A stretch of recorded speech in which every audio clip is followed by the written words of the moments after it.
Hello, good evening, everybody. Welcome again to another Tuesday show. It's been a couple of weeks, actually, hasn't it? Last time I've been streaming was at the beginning of the month. I then went down to London. I went to see Wagner's Ring Cycle, the first one, Das Rheingold. It was excellent, but I'm sure that down in the underground in the tube, the more Lockean tunnels, I contracted some kind of virus, or maybe it was just breathing the air of London. Who knows?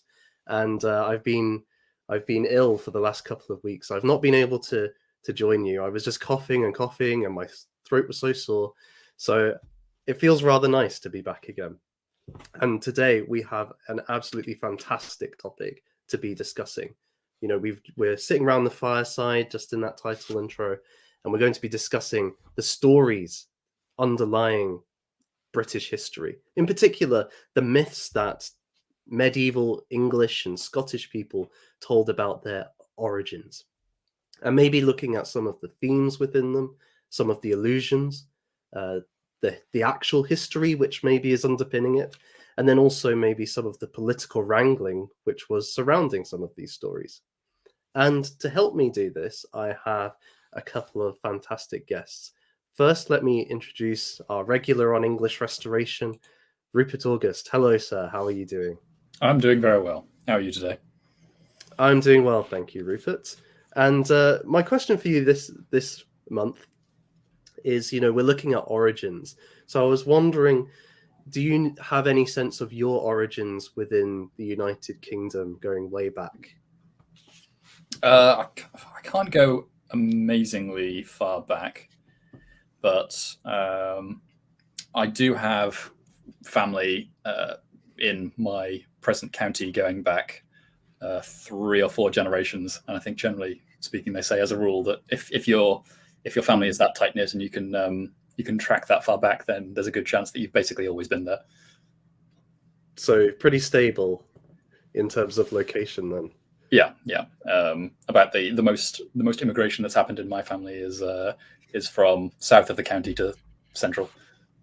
I mean, that is quite far. That is maybe Exactly. sure. I know they're filthy foreigners, and really, I should be going back. Yes, return the 6 miles back. Yeah. See, with myself, it's I've got family in Glasgow and Edinburgh, but then the Edinburgh ones came from the West Coast, so they immigrated. And then I have some Norse blood somewhere. There's Norwegian DNA, so the Vikings have had something to do with it. But then Hood's an English name, so there's some English got in there somewhere. So I feel a lot more transient than you do, Rupert. Less permanent. I should say I don't know why I'm being so coy about it. I'm talking about Shropshire in my case, so from South Shropshire to Central Shropshire, roughly.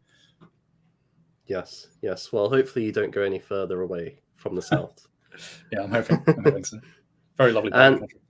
Oh, it's gorgeous, isn't it? How would you describe the landscape there? I think there's a sense, and especially there was at the dawn of the 20th century, that Shropshire represents a lot of idyllic England, the England that people sort of imagine as like the England of home, as opposed to the more peripheral places that get developed, and England as empire. So referring in particular to A Shropshire Lad by Houseman, and I think that basically holds up. There's quite a lot of a sense of a very old England here, and it's very, very homely. Yeah, it's that kind of like quintessential home counties, I guess. Well, despite not being one of the home counties, and I think it also gets, I should say, tied into quite a lot of the old conflicts tend to come out quite strongly here. So there are areas that were sort of strongly royalist versus quite strongly parliamentarian, and others that were strongly Yorkist versus strongly Lancastrian, and quite a lot of quite famous figures come out of this area as well. So Clive of India being one of the big ones. So we kind of punch above our weight in a lot of ways, but also we get tied quite closely into a lot of the mythology, sometimes dubiously. So there's there's like local claims and local legends that all of the notable places of the Arthurian mythos are actually referring to Shropshire. Oh, that's amazing. Yeah. I can see now why you're one of the big champions of King Arthur in the modern age, and I'm getting a little insight here into where like the geography around you is screaming King Arthur. Well, there is that, but maybe it's just a thin veil for my Salopian chauvinism. We'll go with that too. I should also point out, in terms of ancestry, Vingles rightly pointed out that I am descended from Robin Hood, so there is that too. And my other guest tonight, I'm very fortunate to have her back on the show. Really looking forward to her input.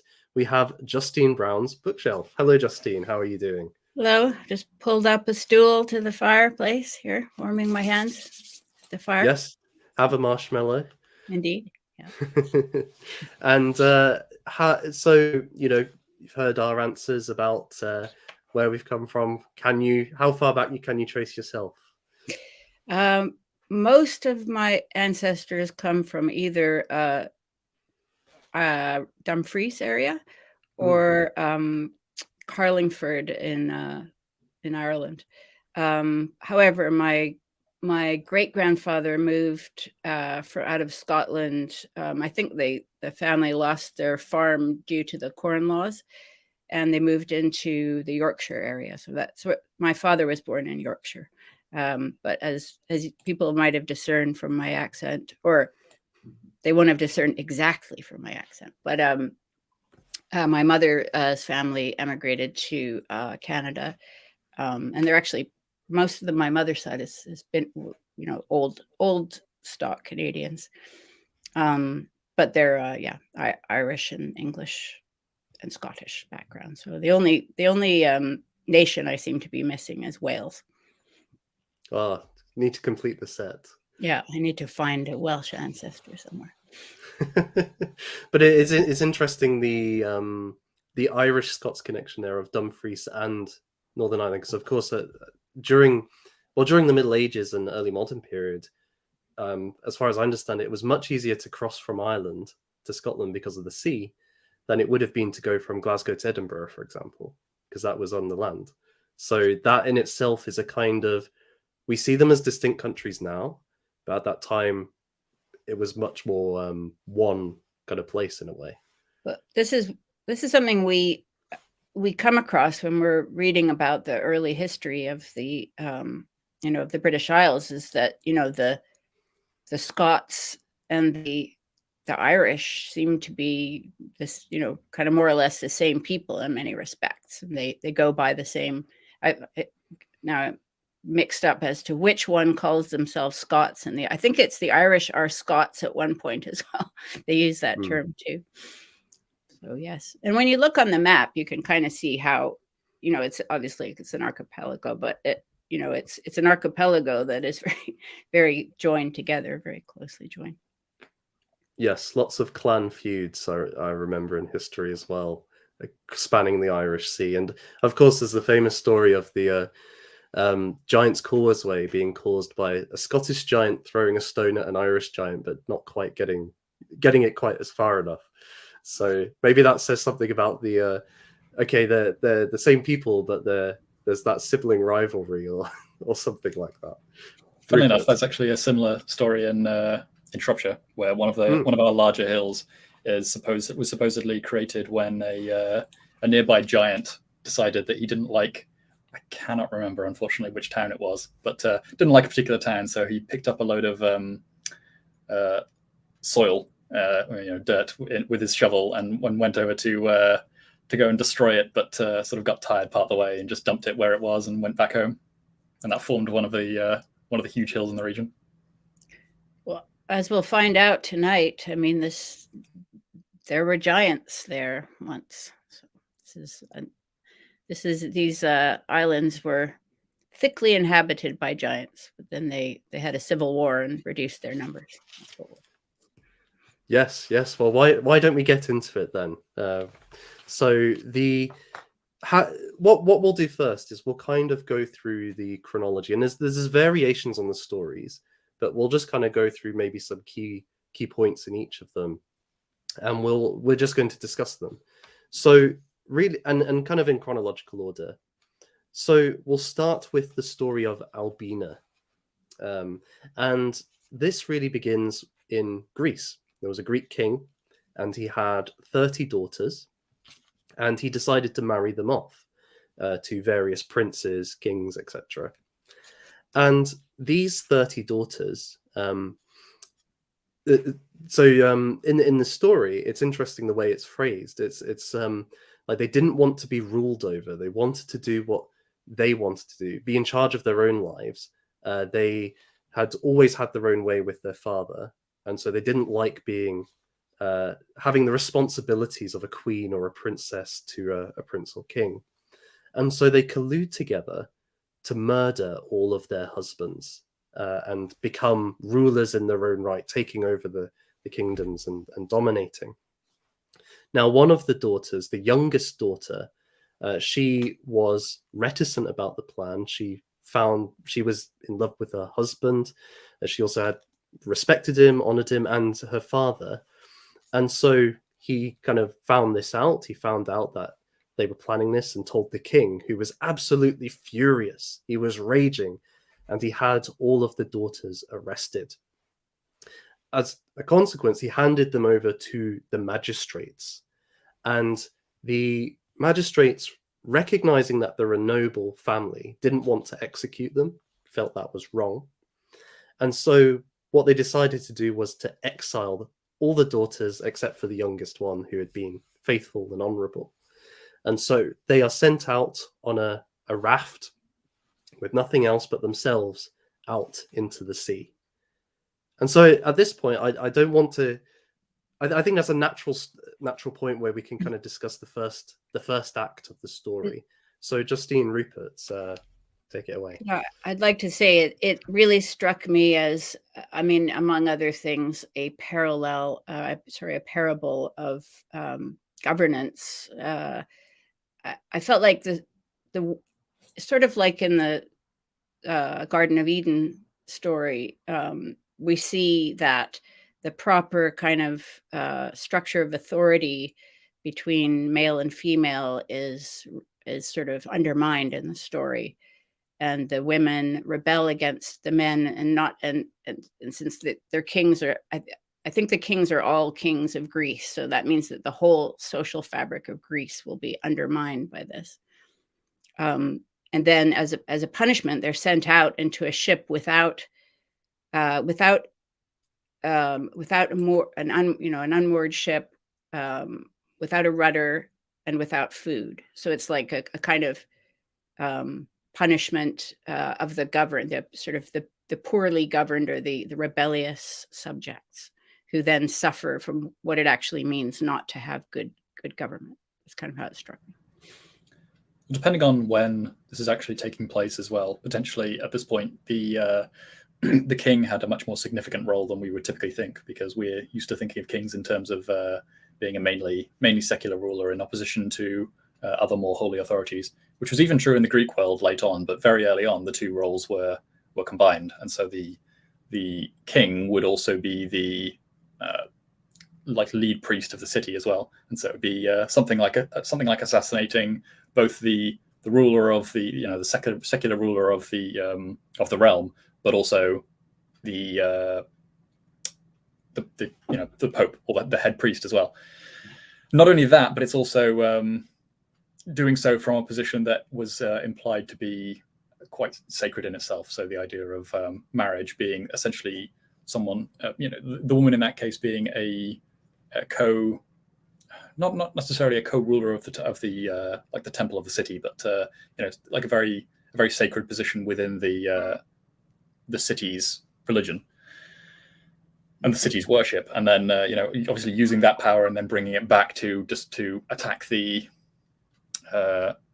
head of the head priest and the king and the husband. There's quite a lot of profanity all weaved into this one act.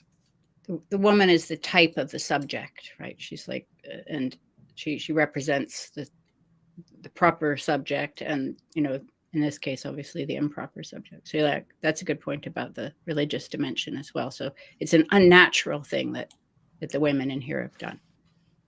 Yeah, I think that's a really good way to put it. It's a rebellion against natural law, as it were, and the natural law of the king ruling over and the subjects being underneath obeying that rule. And it's quite striking that it's the motivation. It isn't, say, like for ideology, and it's not out of maybe some kind of jealousy or even kind of the desire to rule. In a way, it's actually, I just don't want to be ruled at all. It's kind of childish. Yeah, it's like throw off the chains and let me just express myself, complete myself however I want, fulfill all of my desires. It feels very contemporary in that regard. Yeah, and we have these words. Sorry, go ahead, Justine. Oh, just that we don't hear that the husbands have done anything, to offend the wives. It's just the simple fact of being ruled. Exactly. It's that throwing off any subordination to a higher authority, which and again, just to tie it in with what Rupert was saying about the religious dimension, when we look at kings of the ancient world, they often present themselves as deriving their authority as being given by God, and that they are the mediators between God and humanity, the priest idea. But they're not just a mediator. In a sense, they are God in practice. The pontifex, the almost the meeting place of heaven and earth. If you think of like the pharaohs or the Roman emperor having that kind of the son of God idea. So it's a crime against the gods as much as anything. Yeah, I was going to say it brings in, so especially early on, it brings in a lot of elements of ancestor worship and such as well. So yeah, it's killing the divine in a more direct sense. The son of the most important gods of the realm. And then when these women finally randomly reach the shores of Albion, there aren't any men, so they have nothing to do but couple with unnatural, with sort of demonic forces, the incubi, and then also once they have sons, with their own sons. So it's all this kind of unnatural quality to to their behavior. It just keeps going, right? It gets worse. Mm-hmm. Yeah, you could almost say like the initial sin is pride of not allowing subjection to anybody else, but that what's a seemingly little sin cascades into a multitude of others and is the kind of source of all of the others. You could read it and given this is a medieval story, that kind of medieval theology of pride undergirding lust, then undergirding like chaos and fighting and so on. I think you could maybe see that in the progression of the women. They recover from their voyage, and they eat a lot of kind of roots and berries, and then they start eating meat, and then they develop lechery. Story kind of reminded me a little bit of this Noah. There's kind of a hints of incest and so forth in Noah and his daughters. It's not, in this case, it's mother-son incest, but there's that kind of, obvious like taboo there broken. But, yeah. Well, before we kind of get to that bit, there was one bit, the thing I wanted to kind of mention about the initial story, which is that it's almost an inversion of the story of the and I'm going to pronounce this wrong, the Danaides. These were the 50 daughters of Dan Ellis, and in that story, he doesn't choose to marry them off. There is a king Egyptus from Egypt or around that area who says he's going to marry all of his daughters off to his sons. And so Danaus tells his daughters to kill all of the husbands. And they are living in Argus at this time. So the daughters kill all of the husbands, but one of them refuses.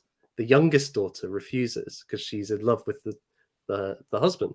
But whereas in the Albina story, this is a bad act because it's a rebellion against their father, against the order. In the Danaus story, the youngest daughter is punished for not following her father's command to kill all of the husbands. So you can see that it mirrors it in some ways. It's quite similar in some ways, but it's changed it in quite a substantial way. Yeah.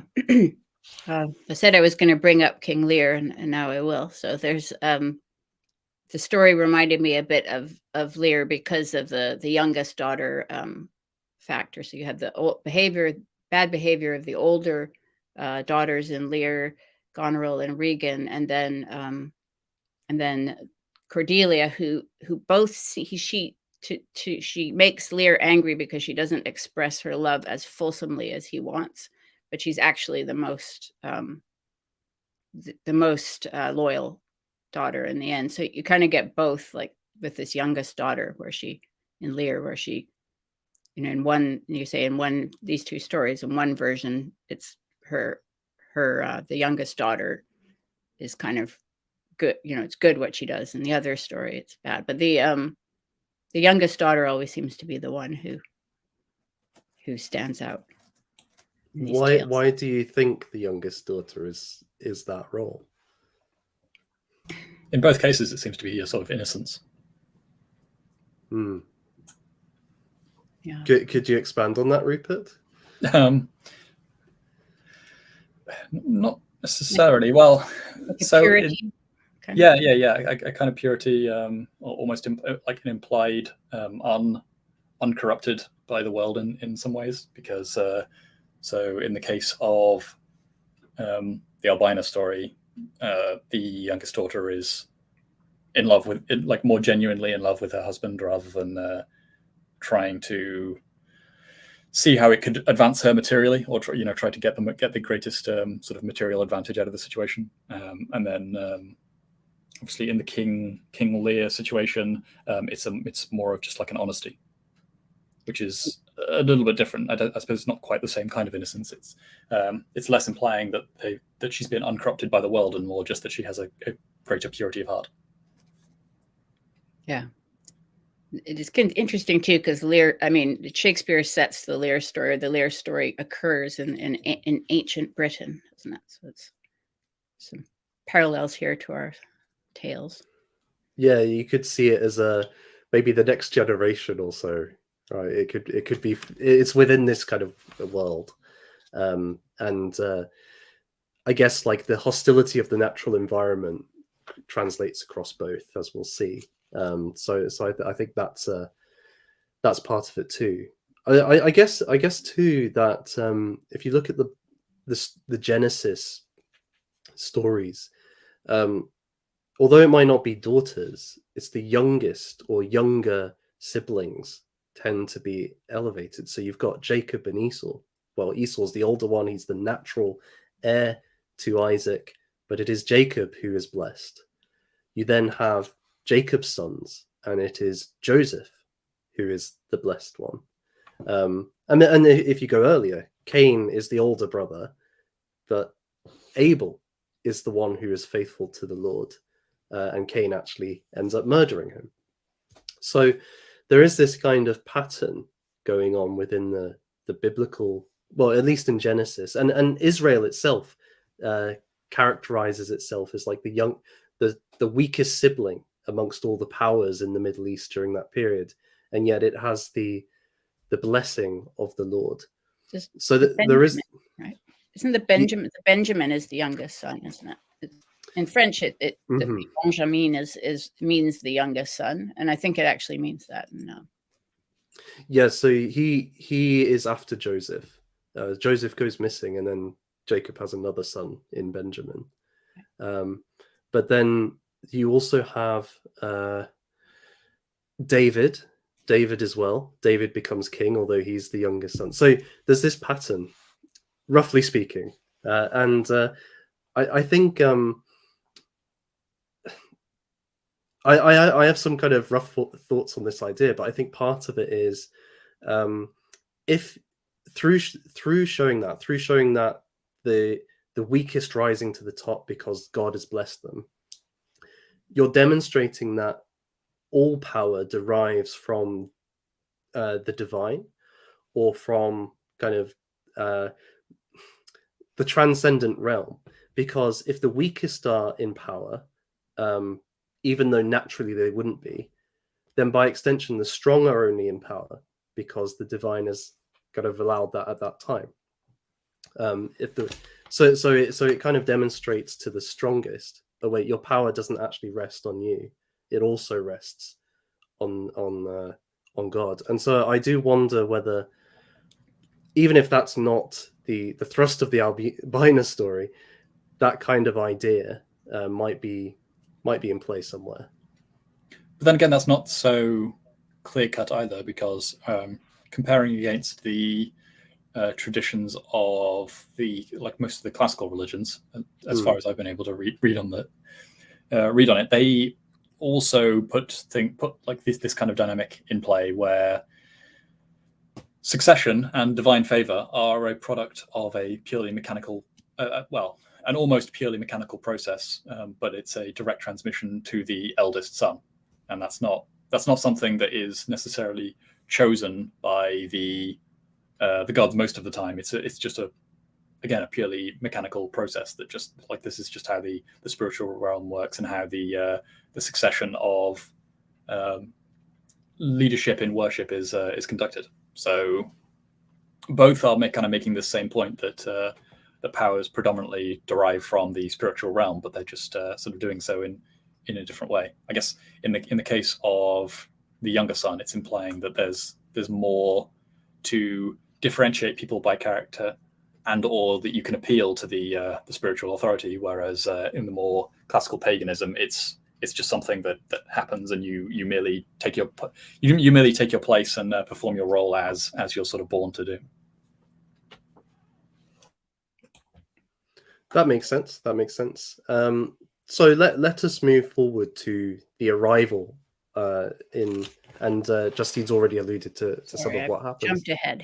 No, that's fine. So the women on the boat or on the raft, without any food and so on, they manage to kind of sail across the sea, and they arrive on this land. And Albina, who is the elder sister, is the first to step off onto the beach. And they discover that this land is uninhabited, that there are no other people living there at this time. And so Albina, taking it as her birthright, maybe that idea that Rupert was just alluding to, that the eldest is kind of automatically the superior, and also because she was the first to step foot there, she claims the land as her own, and she names it after herself, so Albion. And at first, they kind of form a little society together. They eat berries and various fruit within the land, and they start making traps able to catch animals and to eat them. And as Justine said, after they eat meat, they start to have various sexual desires. They want to be with a man, the text says. But of course, there's no men on the island. So at that point, these evil spirits, in later texts they're called demons, take the form of men. And these incubi mate with the daughters. From them, there are produced very strong and tall men. But again, there are no other men on the island, so the women mate with their sons, thus producing the race of giants. These giants, they cannot abide being ruled by each other either, and so they take their own parts of the country, and then they fight with one another, and this leads to a great civil war, depleting their numbers so that there's only about 20 or 30 left upon Albion. And they also raise up great walls and great fortifications and the environment of Albion, so that when we come to Brutus, when he arrives, much of the landscape has been shaped by these giants. So Rupert, Justine, any comments on those developments? I couldn't help sort of comparing the race of giants, well, to other similar myths that I've heard, and it in Ireland are not the fairy, and these people are referred to in our version of the text as fairies, ultimately, even. So they're the sort of supernatural others, right? And I'm told that the are they called the the fairies in Ireland, who are meant to be at least full size, right? They kind of represent, like, arguably a kind of vestigial, there's some kind of vestigial peoples who are an earlier race of kind of who occupy Ireland. Then you have this the giants are kind of similar to that. I think they become this earlier race that are vestigial, but because they're unnatural and they're fairies, and not in a good way, like they're an unnatural product of rebellion, but also incest and so forth, like an inversion of the proper natural order, and I think therefore they are subject to, well, first of all, like bad government. They form a bad society. They can't actually interact very well, and then anyway they're like a just object of clearing out ultimately. Well, just as a comparison, or a sort of touchstone to compare against, it's interesting how this mirrors some findings or theories around early hominids and the different types of hominids that were around. And as I recall, on the whole, they were like Homo sapien, but not too close, far enough away to be quite visually distinct. And even if they were like more advanced in some ways, so particularly in terms of like tool making and things like that, so perhaps elements of construction, they were not able to, I think it was socially bond in the same kind of way. And so yeah, it does sort of imply more of this kind of like waywardness and like savagery that more social Homo sapien would not would look down on, basically, and would very ruthlessly select out and shun away. Yeah, well, ultimately, yes. Interesting comparison. Even though obviously when this would have all been written, then if they were writing from that very earnest fact-seeking direction, then they would only be approaching this from like a very ancestral memory kind of idea, rather than having the same kind of things that we base our findings on now, I dare say. Yeah, I think we do have those ancestral memories, and there's often this idea of like a race of others that came before, and we were right to wipe them out, is kind of the idea. Well, you definitely see that with other kind of mythologies. So, if you look at the Greek cycle of gods, you start off with Uranus, who is displaced by Cronus and the Titans, and this is supposed to be a golden age, right? But then Zeus and the Olympians overthrow Kronos, and that is the current world that we exist in now with Zeus. Or with Norse mythology, you have Ymir and the Jotnar, or the giants, who are then displaced by Odin / Wotan and the forces of Asgard. So there is this there is this repeated pattern of, there was something before, there was another era with another set of rulers and civilization who are a bit different from the current rulers. And the Nephilim, I think, in the Bible, they're alluded to. I don't think there's a lot of information about the giants in the Bible, but I think they're called Nephilim, aren't they? Yes, I have the passage up here, actually, and it's interesting that you connected earlier with Noah, because it just precedes the Noah story, and it's from Genesis 6. When human beings began to increase in number on the earth, and daughters were born to them, The sons of God saw that the daughters of humans were beautiful, and they married any of them they chose. Then the Lord said, My spirit will not contend with humans forever, for they are mortal. Their days will be 120 years. The Nephilim were on the earth in those days, and also afterward, when the sons of God went to the daughters of humans and had children by them. They were the heroes of old, men of renown. The Lord saw how great the wickedness of the human race had become on the earth, and that every inclination of the thoughts of the human heart was only evil all the time. And what's important in that passage is the way that the sons of God, that's often interpreted as demons or demonic forces or kind of fallen angels. So you have human women who are beautiful, mating with demonic forces, or the Incubi that we have in the Albina story. So, and the Nephilim were understood to be giants during kind of the medieval interpretation. So it nicely parallels what we have here, the Noah story. And I think in terms of the chronology, this wouldn't have been too far away from the Noah event. So it fits well with what's said in the Bible here. It's also taking place in Albion. Yes. Is Goliath meant to be? Do you think he's meant to be a real giant or just a large man? It's an interesting one, isn't it? Rupert, what do you think? I interpreted it fairly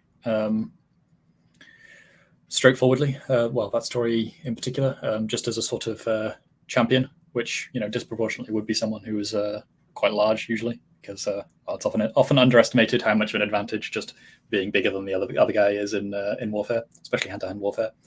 But yeah, I mean, the fact that I believe it can be synced up with a period where the Israelites were a subject people and subsequently unable to wield or possess swords, kind of makes sense of the whole story somewhat. There's a nice little parallel to the story where we have at one stage a kind of tough human warrior going up against a giant, right?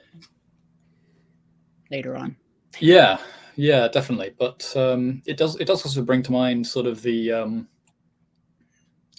world that, I mean, again, rushing ahead a little bit, if we'll even get this far, it does bring to mind the world that the Romans eventually encountered, because they sort of viewed the island of Britain in general as this kind of as having this kind of dynamic of just being like very, very wild, very uncivilized, full of men who, monsters for one thing, but also just wild men. Yeah, exactly, wild men and like ceaseless war and privation and all that kind of thing. There was even a story at one point that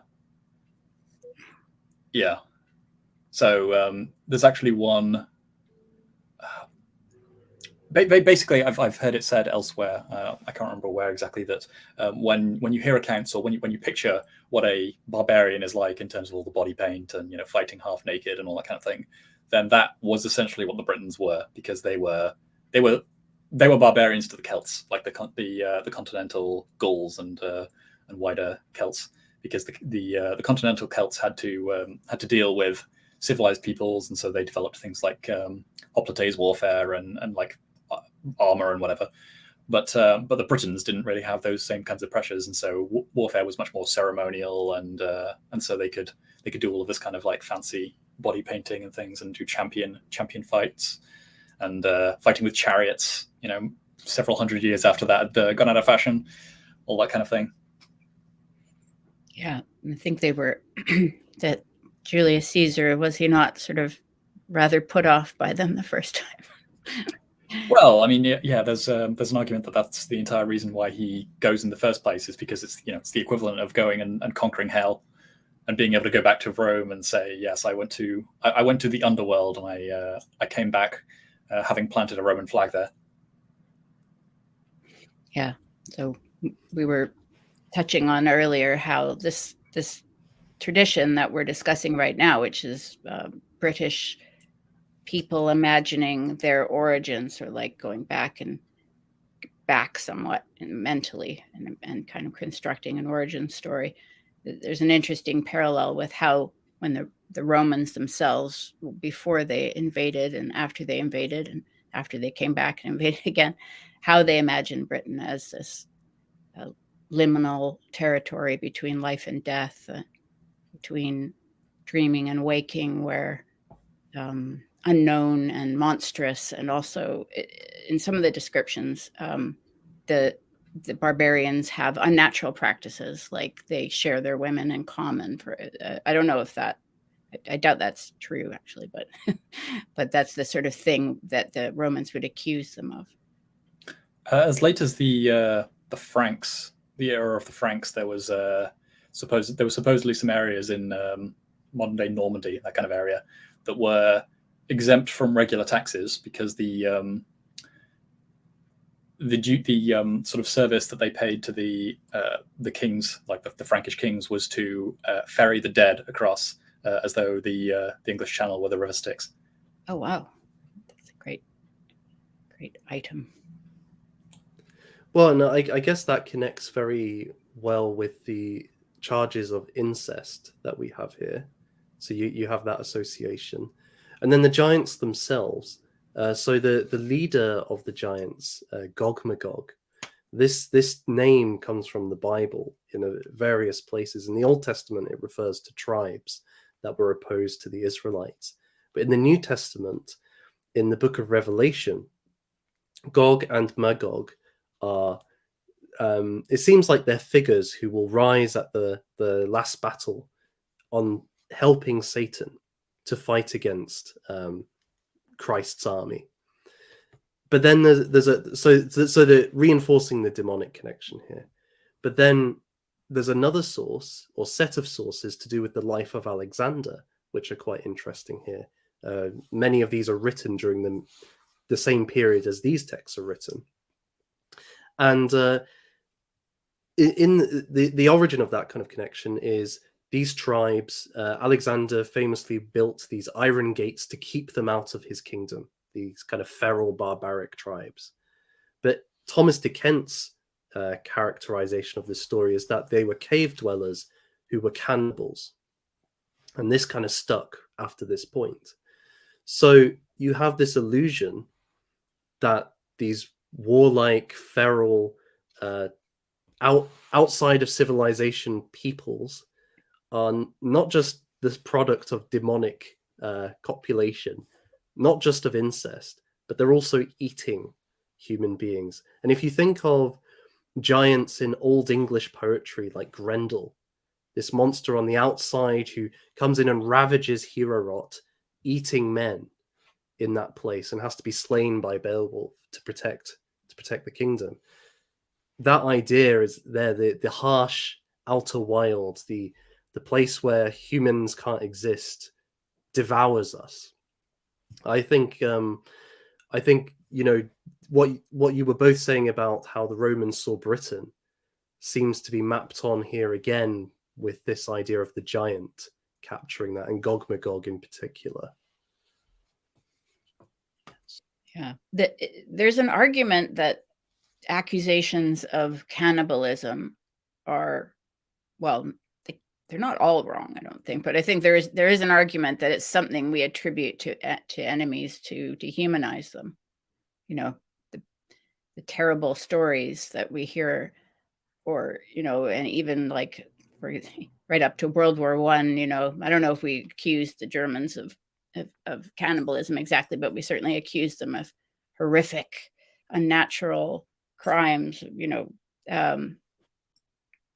And this is an old strategy, which it's very hard to pull apart the charges from the truth, because of course atrocities and horrible things do happen in war, but it's more like these people do this sort of thing, not even like these are war crimes we're talking about here, but these horrible people live in this unnatural way, and they and to accuse people of cannibalism is like really really dehumanizing, right? You want to wipe out that disgusting group of people. Yeah, it justifies clearing them out. Yeah. And I think so something interesting here that might be worth commenting on. It's Tolkien made this point about the Norse imagination compared to the Greek imagination. In the Greek one, there isn't so much a good v evil side within the gods. There are they each have sometimes they can be good, sometimes they can be bad. They have their own interests, they have their own kind of pursuits, but they're not in a kind of eternal struggle between good and evil, between the gods and the monsters. Whereas in a Germanic or Norse mythology, you have the gods, the Asgardians, who are in a perpetual struggle against the monsters, which will come together at Ragnarok. And the gods have got human beings on their side against the monsters. And in Tolkien's view, this dualism was made it very adaptable to Christianity. And so you see this in Beowulf, where Grendel, this monster who could quite easily fit within the Norse tales, is called a son of Cain. He's descended from that which is cursed by the Hebrew god. So he's on the side of darkness. Mm-hmm. And I almost wonder, this is a medieval tale, whether we're seeing that again with kind of seeing this dualism within, or putting it into a Greek mythology almost. The giants aren't just descendants of Poseidon or something with their own interests, they're actually just evil. They are evil itself, and they represent universal evil in a sense that must be overcome. And the Incubi, it's not clear whether the Incubi are like a universal entity or they just inhabit Britain, but there are these when the daughters when Albina arrives with her sisters, they, at one stage, once they become strong after eating meat, the Incubi notice how lecherous they are, and then because they notice this, they lie with them. It's not clear whether this is just an attribute of this horrific place, right? or whether the Incubi were like present in Greece as well. Well, I'm sympathetic to the idea that we touched on earlier, that essentially the daughters showed their vices to some degree, and then it just sort of like descends as they indulge more and more in all of their vices and go, not necessarily go unpunished, because obviously they are punished quite severely, but the moment they're given any reprieve again, they immediately fall back into vice as soon as they can, and then they're just sort of presented with more and more opportunities to do so. Yeah, we don't hear about any supernatural interaction in the first setting, though, right? It's kind of things are going from, maybe things are just going from bad to worse, but we don't hear that demons tempt them to kill their husbands. We do hear that demons show up in Britain, right? Well, I wonder if there's something to that idea. Something to the fact that within the story, the supernatural forces only really appear when they arrive in Britain. Yeah, and I mean, you can read it as, pride being the first stone that opens up yourself up to the demonic. You could also see it as Britain's uninhabited, so there's no civilization. It is that liminal place, which of nature, of the preternatural. I think as well, though, another connection here, which is quite important, is it really ties them to the medieval conception of the witch. If you look at it's a bit of a later text, but it is drawing on earlier sources. Malleus Maleficarum, 1485. The first couple of chapters are all about incubi and how they, they basically corrupt women by having intercourse with them. And this is in the text, it's a key idea that witches will often seal their kind of pact with the devil through mating with the devil or with demons. So again, you're getting this very strong condemnation, which maybe to a modern audience you wouldn't necessarily pick that up if you're reading the text, but to a medieval audience, that, oh yeah, they're like witches, and Yeah. their offspring are demonic giants who eat other people. Well, I guess that's not strictly in the text, but I think that illusion would probably be drawn. Implied, yeah. And it resolves in chaos. So you've got this enemies of God idea throughout their time in Britain, or once they mate with the Incubi.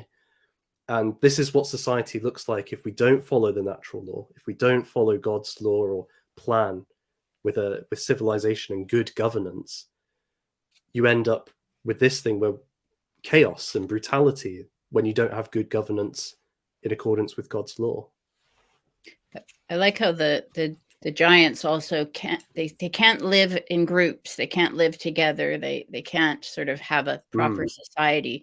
So they end up like off in caves by themselves, but then they wind up like killing, having a massive civil war and all killing each other off until they're only, I forget, like 24 left or something like that in the whole country. Yeah. It's quite amazing.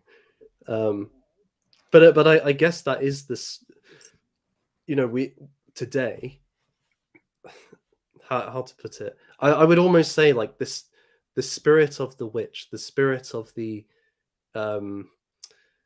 I won't be ruled by anybody, that we see that results in that chaos. The whole emphasis on individualism and live for yourself, don't bow to any authority, and typically targeted at women in various forms of feminism, has resulted in a society where we're very loosely held together. We're seeing a rises in violence and the kind of collapse of the social structure. I wonder if that kind of Scott Mannion would call it like a hyper agency or a daemon that's in this story. One of the reasons why it's so compelling is we see it happening. We see it happening, but it's also something we've wrestled with throughout British history. But we see it happening in West Anglo history today. Yeah, we're also told that the stories about witches and or so forth are like just stories about really repressed women who are everybody's super mean to, and it's just about suppression. I think someone, was it AA, came across like some interesting statistics about how many of the women condemned for witchcraft had killed their husbands. Yeah, that's right. He did find that. Yeah.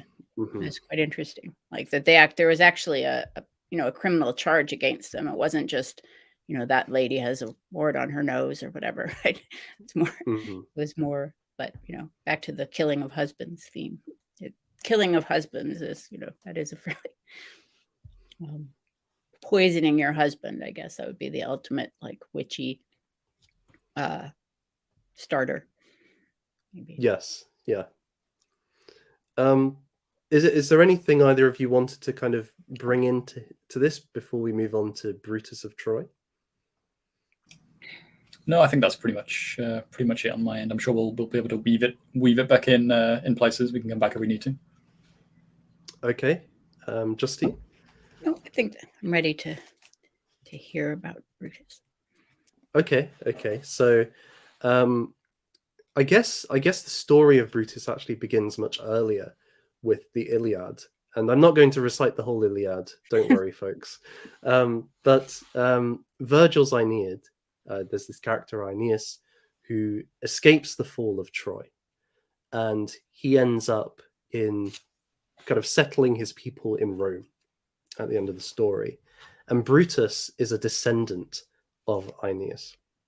And as a young man, again, there's different versions of this tale, but one of the versions is, as a young man, he is exiled because he accidentally kills his own father. He shoots an arrow and accidentally kills him. And so he has to leave Italy with a group of his people. And at first they end up in Gaul, but in due course they also have to leave there. And they arrive in Albion, where there are these giants. And essentially they embark on a campaign of slaying these giants across the country, these mighty warriors taking on these monsters, leaving only Gog-Magog left. And Gog-Magog reveals the history of what's happened to Brutus. So that's how we have it passed down to us, right? There's a coherence to the story. The author is making clear. But then Gog Magog engages in a kind of duel with Brutus's friend Cornelius, who lifts up the giant and throws him off the land, thus expelling once and for all the cursed brood of Albina. And from that point, they divide up the kingdom. So Brutus, he is the overlord, he is the king of Britain. And Cornelius is given the southwest, and that is called Cornwall. And in due course, Brutus's sons inherit different parts of the land. So Locrinus is king of England, Albinactus takes Scotland, Alba, and then one of his sons takes Wales. And then just to kind of cap it off this little bit, Albinactus is himself killed by a Saxon or Germanic king called Humber. And Humber tries to take Scotland as a consequence. So Locrinus marches his forces and throws Humber in, you guessed it, the River Humber, or now it's known as the Humber. And Locrinus becomes overlord and actual king of England and Scotland. So is there anything that I realize that was a very short synopsis. Is there anything I've missed in the story there? Well, I think there's a few devils in the details there, because when telling the actual story of the migration, there's quite a lot more piracy in the than in the story of Aeneas, the Aeneid. Reading through the Aeneid, it's quite striking how much more, especially by comparison to Brutus, how much more diplomatic and pious Aeneas is, and it probably, I don't know, maybe you could draw some points out about how the Romans wanted to view themselves versus how the Britons at the time when this was being written wanted to be viewing themselves. Again, if you're looking at this in terms of like more of a historical document, though, then perhaps there is something more to say about the origins of Britain versus the origins of Rome. Because I think one thing that's quite interesting about the Aeneid is that I remember quite recently, drawing it back into the scientific realm, very materialistic of me, I know, but there was some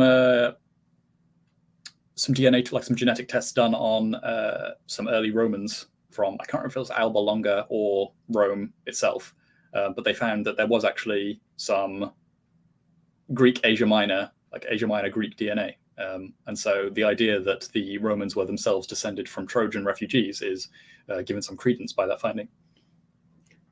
So, potentially, sorry? That's interesting. I mean, hasn't the story of Troy become more substantiated over the last 50 years or so? I mean, I think not that long ago, it was viewed almost just as a legend or something, and then become substantiated more and more by archaeologists and so forth. Yeah, well, this genetic test that I'm referring to is something in the last 10 years, I think. So it is quite recent indeed. I mean, the whole idea that Britain should be somehow connected to the fall of Troy. I mean, it seems like kind of fantastical, but actually, you never know, right? It does. I find it kind of heartwarming in a way that people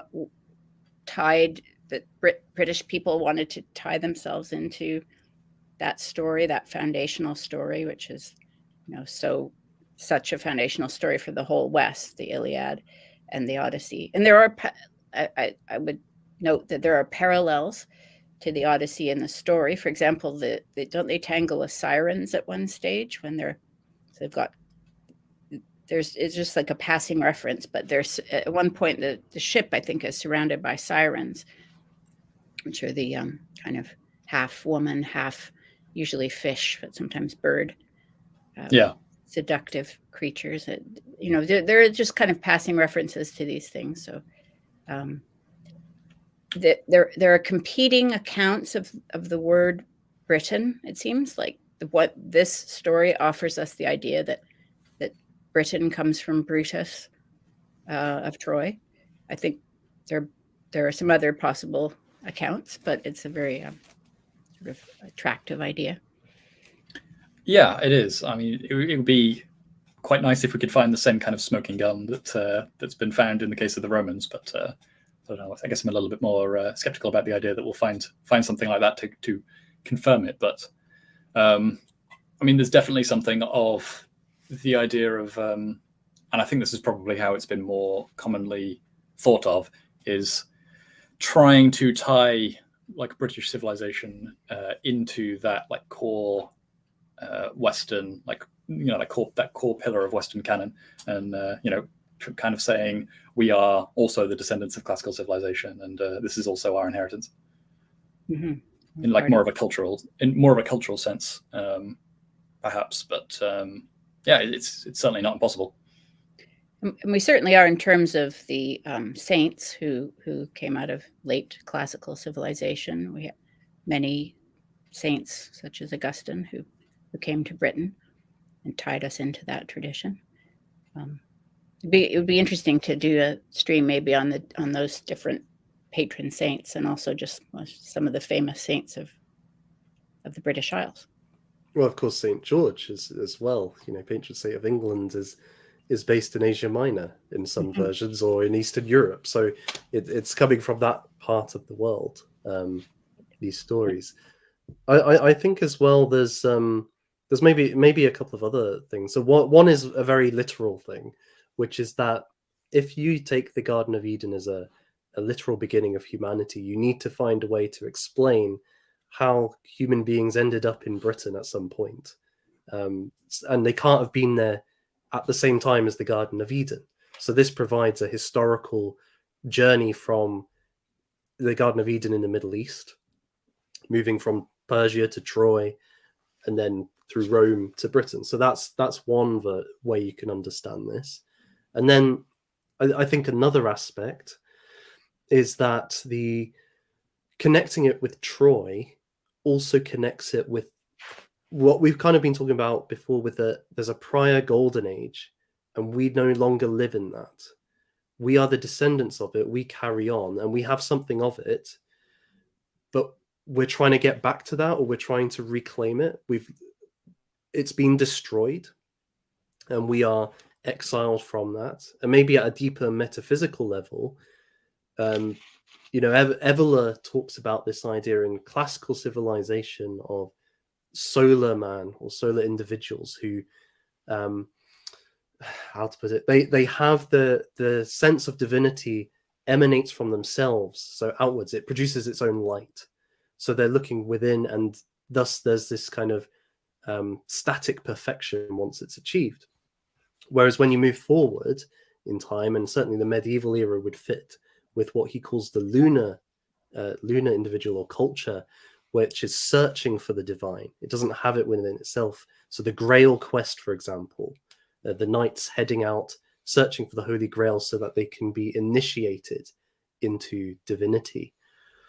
Perhaps there's a sense with these stories of exile, these stories of losing that original classical civilization or having to leave it, and then rocking up in Britain, that this isn't our original home, and we're trying to find that, in a sense.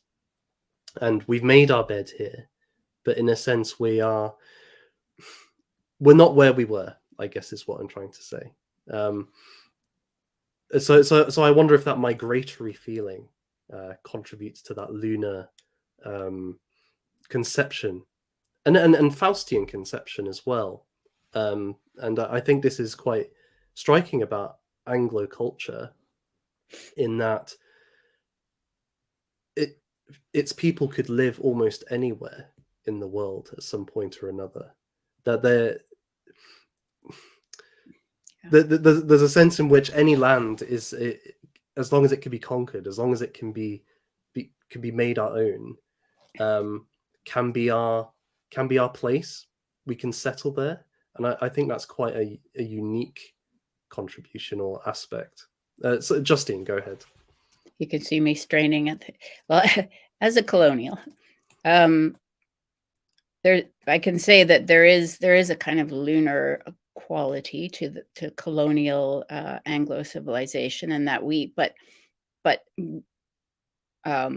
we have a sense that, for those of us who are kind of steeped in tradition and interested in tradition, we have a sense that the British Isles are home base, for us, and that we're living in a kind of like echo. We're living at the edge of the world. And now, personally, I live in the British Isles, and for partly because of that, like that's part of the reason that I came back and to live here, was that I felt like I couldn't be told that this wasn't my home, because in Canada, actually, increasingly, we are told it isn't our home all the time.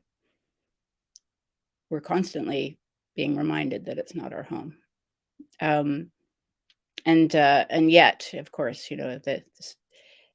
so in a funny way, like colonial peoples know what it's like to look at the British Isles and feel like, we want to connect ourselves back, and we've made a home in, the far reaches of the world. And it is interesting to see how, in these stories, at least, the British Isles are this kind of barbarian world where the native, on the one hand, the native peoples are pretty much, depicted exactly the way native sort of Aboriginal type people would be depicted in North America or in Australia, for that matter. Very similar kind of idea, right? For the British Empire, those people were like, the barbarians. Idealized sometimes too, noble savages. But so it is interesting to sort of see the British people in the Romans' eyes be viewed in that way. And then also to see it imagined as a place where you would go and settle, where you would find a home. Rupert. There is an element, well, a very strong element of conquest, though, it must be said. So, I mean, as you said earlier, Nathan, even the original people, the original, Albina and the rest of them, they didn't, sprout out of the ground or anything like that. They were brought here from elsewhere and sort of just took over the land for themselves.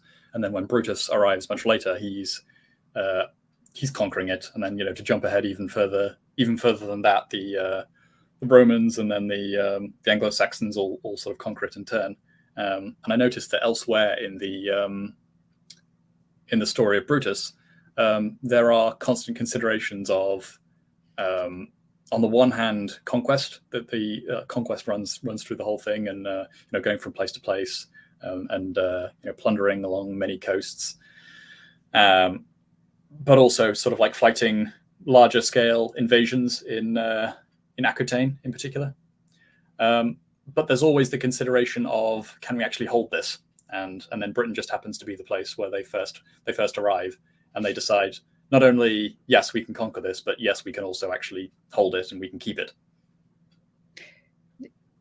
They do get, there is one other dimension to it, which is that he has a vision of Diana, right? The goddess Diana, who assigns the land to them. And there is a concern in the stories about, well, the gods, is this like, there's Spain is the land assigned to some peoples, and Gaul is the land assigned to some peoples, and could this land be assigned to us? Could I just read? There's a very short, it's a different translation, but Go ahead.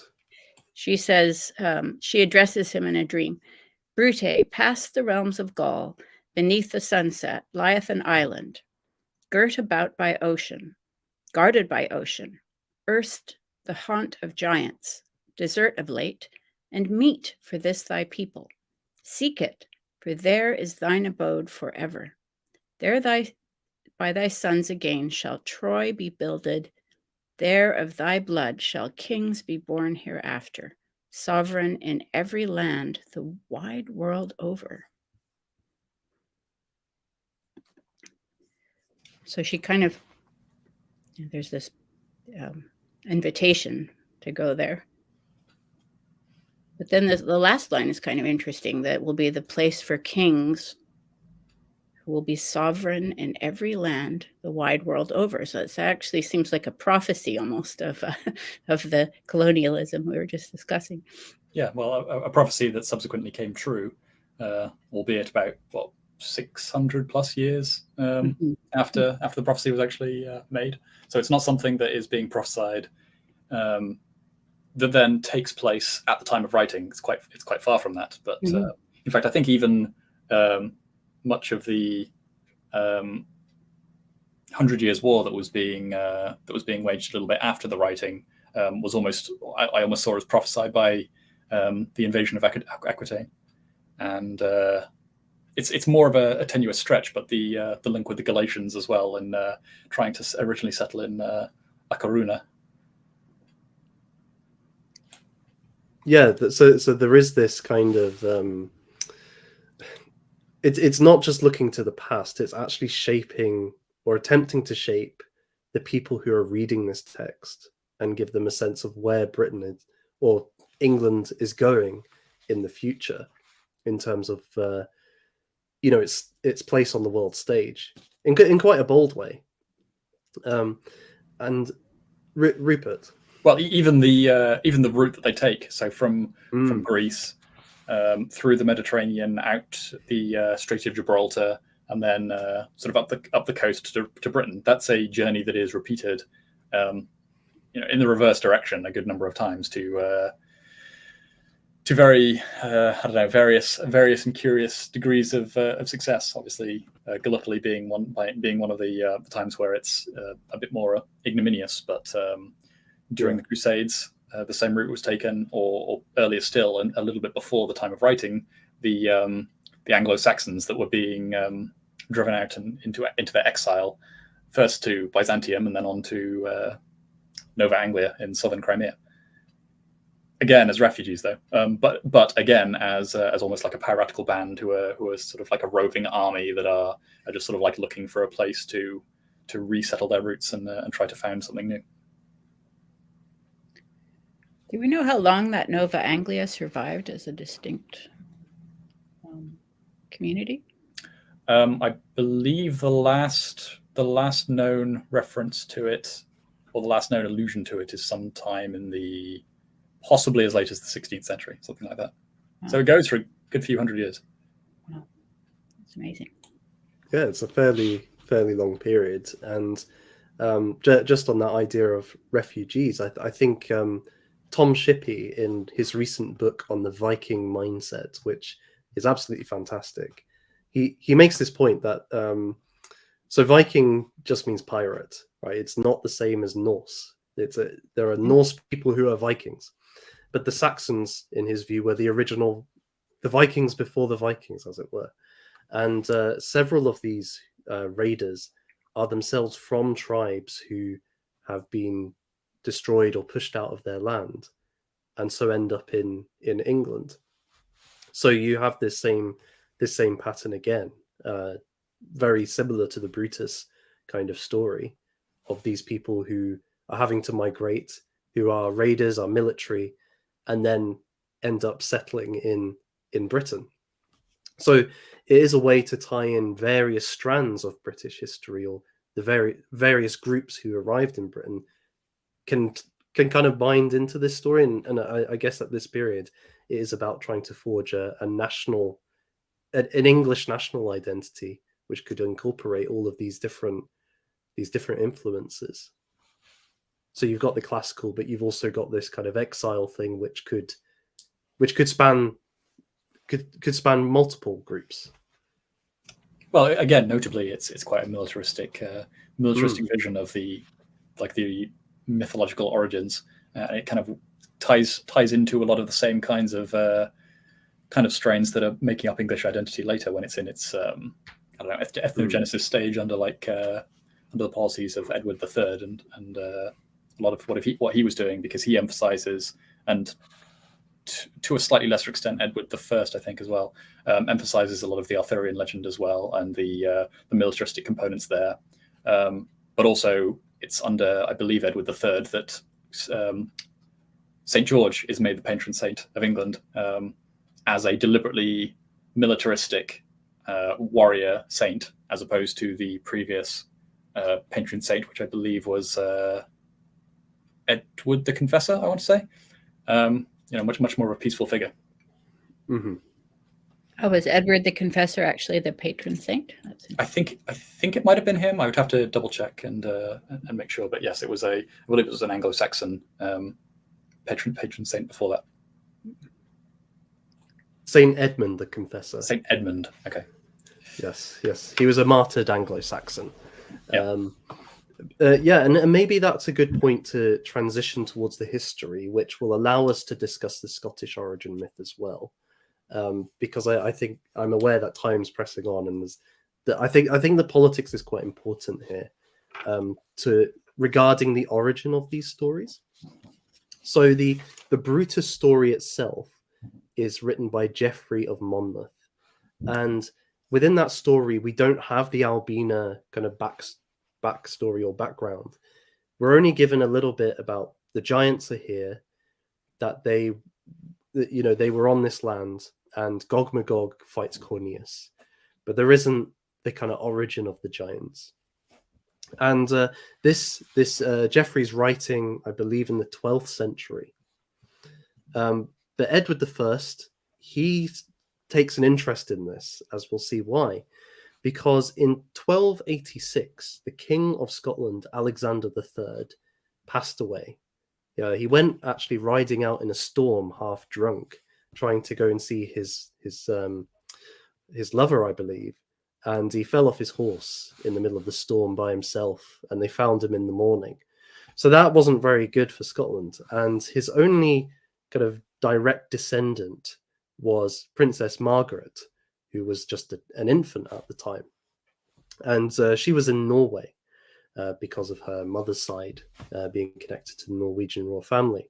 So she traveling across by ship, but she catches, I think, pneumonia, and she dies in Orkney in the same year. So this leads to a succession crisis because there are no direct descendants, no direct claimants on the throne, and so there's dispute as to who should become the next monarch of Scotland. Edward, who is the kind of main power in England, is defeated the Welsh by this point, is called in by the nobles to chair the process of deciding who will be the next king. And the nobles is really coming down to two camps: John Balliol or Robert Bruce, who's the father of Robert the Bruce, or grandfather. I get muddled up. But Edward is not quite happy with being just the chair of this process.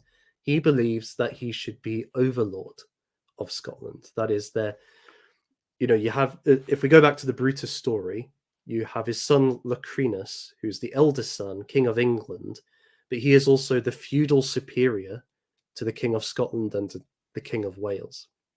They pay him homage. They serve him like a baron serves their king, right? So he wants that status with Scotland. He claims it in part because Alexander III did pay him homage when he visited England, but it had never come up during the reign of Alexander after that. But he says, no, I'm going to force this through. And in due course, the nobles agree at first because Edward has a massive army just next to Berwick-upon-Tweed, which at this time is Scottish, the main economic centre of Scotland. And but he keeps pushing and pushing and pushing until he asks for troops to go and fight against France from Scotland, which, if you know your Scottish history, Scotland and France, the old alliance, it isn't going to happen. So John Balliol, who is king at this point, rebels against Edward. Edward conquers, and then, you can watch the rest of Braveheart. But this overlord debate draws upon some of these stories. And I actually have a text, which is a written report from a diplomat on behalf of Edward, who is addressing the Pope. The Scots and the English have both sent diplomats to the Pope to try and kind of come out on one side or the other of whether Edward should be overlord of Scotland. And I'm just going to read a little bit of it because you'll see how Edward's using the Brutus story to support his claim. But then we'll also get a little bit of insight into the Scottish origin story, and we can talk a little bit more about that in a second. So this is written around the kind of 1300 or so. And there's several arguments given by the English and the Scots, but then it moves towards the histories. This is the English diplomat. Then, sir, in order that credence be not given to the documents, histories, and deeds described in your statement, the Scots say that allegations like those recounted in your narrative are put out of court by the facts, and they endeavour to demonstrate their assertion by chronicles and narratives of a contrary purport. Brutus divided between his 3 sons the island once called Britain, and now England, and gave to one son Logria, to another Wales, and to the third what is now called Scotland, and made them peers, so that none of them was subject to another. Afterwards came a woman named Scota, daughter of Pharaoh of Egypt, who came via Spain and occupied Ireland, and afterwards conquered the land of Albany, which she had called after her name Scotland, and one place in that land she had called after the names of her son Erc and her husband Gael, wherefore the district of Argyll. And they drove out the Britons, and from that time the Scots, as a new race and possessing a new name, had nothing to do with the Britons, but pursued them daily as their enemies, and were distinguished from them by different ranks and customs, and by a different language. Afterward they joined company with the Picts, by whose strength they destroyed the Britons and the land which is now called England. And for this reason the Britons gave tribute to the Romans to obtain the help of the Roman emperor, whose name was Severus, against the Scots, and by his help the Britons made a wall between themselves and the Scots, having a length of 130 leagues from one sea to another.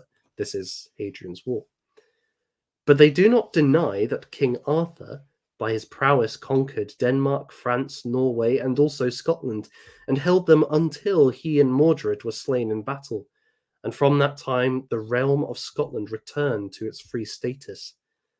They say that the Britons were then expelled by the Saxons, and then the Saxons by the Danes, and then the Danes by the Saxons, and that in the whole period of the Saxon kings the Scots remained free without being subject to them, and at that time, by the relics of St. Andrew which came from Greece, they were converted to the faith 500 years before the English became Christians, and from that time the realm of Scotland, with the king and the realm, were under the lordship of the Roman Church without any intermediary, and by it they were defended against all their enemies.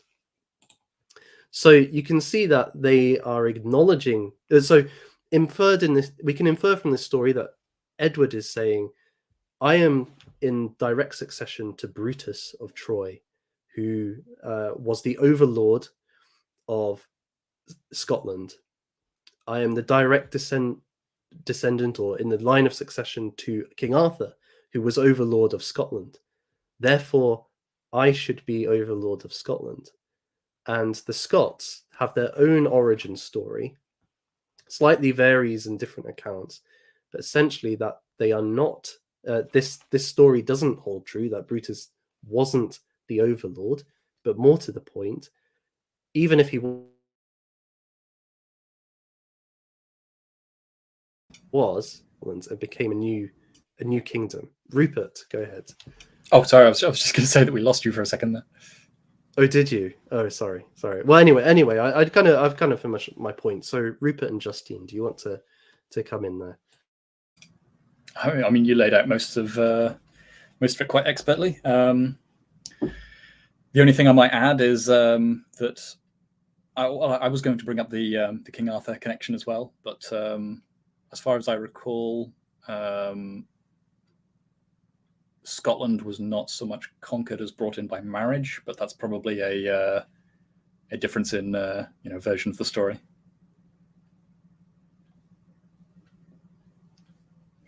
Yeah, this is just a really excellent sort of display of how rulers use not just history, but sort of a interweaving of history and legend to support their legitimacy.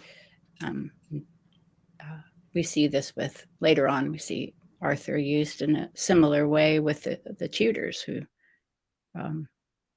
not surprisingly, perhaps because of their Welsh roots, also make this appeal to Arthurian ancestry, and just by for example, just by calling the Prince of Wales Arthur. Unfortunately, he died, but when Henry VII did that, and the whole Tudor line did that, I believe when he was when Henry Tudor was launching his bid for the throne, he also made sure to go via Wales, not only to pick up troops, but he also picked up the Pendragon banner as well, I believe, to fly it at Bosworth.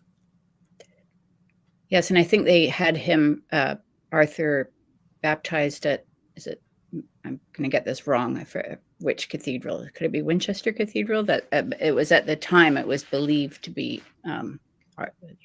important site for Arthur, at least.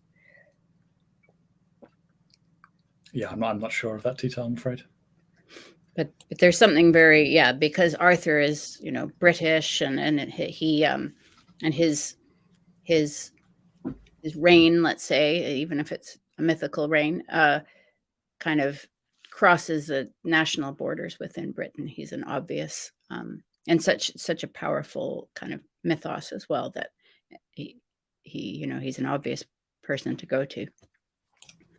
Well, it's quite revealing, actually, that the Scots concede the point on Arthur, that he was king of Scotland. They don't deny it, but then they just say afterwards it fell free again. But under Arthur, he was also king of Scotland. So that must have been a story that was being told up there too. So he is this unifying figure. And I know Edward III, who we'll be coming to shortly in this kind of chronology, he very much embraces the Arthurian too, in his kind of bids for conquest. So you're seeing this as it's almost like a political formula, in that this happened in the past. We had these heroes, and this is the history of it. So therefore, I can go and fulfill that today, this archetype today. Which isn't something we see so much today explicitly, but it's still there in the fabric. I think many of us felt it when we saw the Queen's funeral and so on, and no doubt when the King has his coronation again, there'll be that kind of. It's not something that's based on a kind of ethical argument or something. It's the force of history and mighty deeds in the past justifies this current reign and rule. Is the stone of Scone, is it pronounced?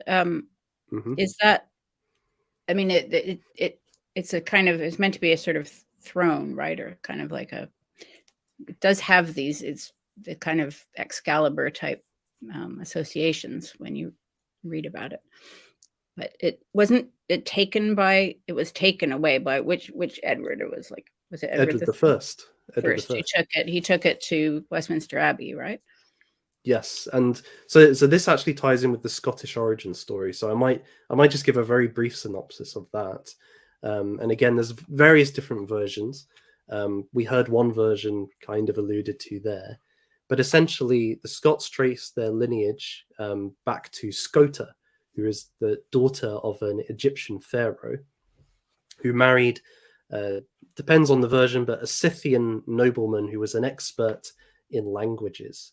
And he actually, from 72 languages in the world, formed the perfect language, Gaelic or Gallic, after his name, Gaithalos. Well, these two did not participate in the persecution of the Israelites during this period. And when Pharaoh was drowned in the Red Sea chasing Moses, Gaithalos and Scota were exiled from Egypt. And with Scota, she brought the Stone of Scone. And either it's her or her descendants end up originally in Spain, having an enclave there, and they kind of take this military role, a bit like Brutus, fighting for their overlords or for those who let them stay. But they come under attack, and they can't hold it, as we might put it in how Rupert was putting it with Brutus. So they need to find another land. And so several of them head off and they find Ireland and populate Ireland. I think it's Hyber is one of the sons, so Hibernian, connected with Ireland.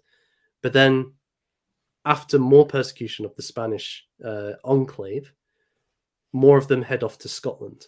And depending on the version, they're either pre-Brutus, so they're there before Brutus even arrives in the country, or they arrive after Albinactus is killed, Brutus's son, King of Scotland, and they wipe out or push out the Britons, and so remain a free, independent nation from the English up until Arthur, and then recover that. And to me, what's interesting about that story is it's suggesting that the Scots have had a different political history, different political institutions, different customs and ranks, different ethnically. So they're Egyptian, they're not Trojan or Greek, although there might be some influence through the father in that. And it's also tying it to biblical history as well with the Exodus. So there's very much this, we are different from the English in terms of who we are, our ethnos, our culture, our history. And so even if there was some kind of overlordship at some point, we ought to be independent from Edward, is the thrust. And I should just say as well, this myth wasn't invented to rebut Edward, because Alexander III, in his coronation, his lineage was traced back to Scota. So this was an idea already in existence at this point. Rupert, you wanted to come in there.